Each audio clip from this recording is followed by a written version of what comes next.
Today is Friday, October 17, 2025. I'm Pastor Michael, and this is Wilderness Wanderings, an Advo edition on rest.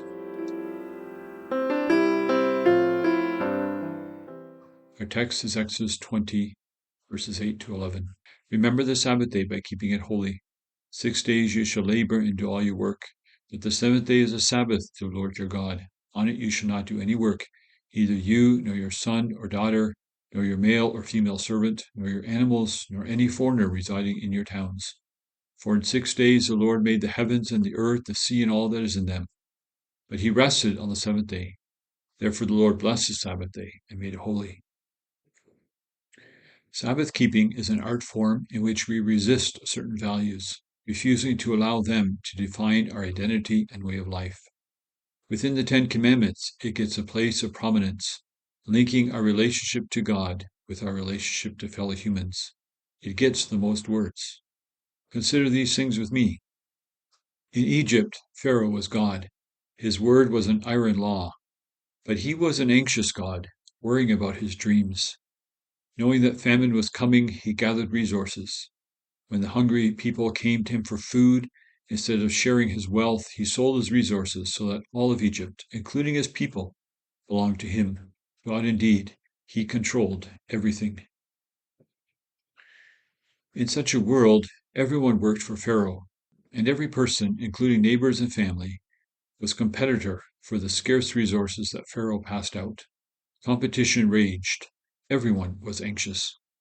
At Mount Sinai, the Israelites switch allegiance.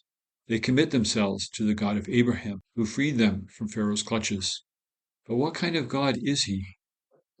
He is a God who rested. Genesis 2, 2 and 3. After creating, God did not show up to do more, nor did he check on creation in anxiety to ensure it was working. He had complete confidence in the fruit-bearing, blessing-generating processes of creation. Despite sin, this still holds. Jesus pointed to the birds and flowers. They are still provided for, so stop being so anxious. Matthew 6:25 and following. Unlike Pharaoh, God is not a workaholic. He does not keep jacking up production schedules. Instead, God rests, confident, serene, at peace.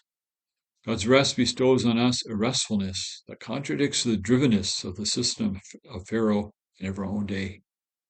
God invites us to a new life of neighborly freedom in which Sabbath is a cornerstone. Such faithful practice of work stoppage is an act of resistance. Our bodies declare that we will not participate in the anxious system that pervades our social environment.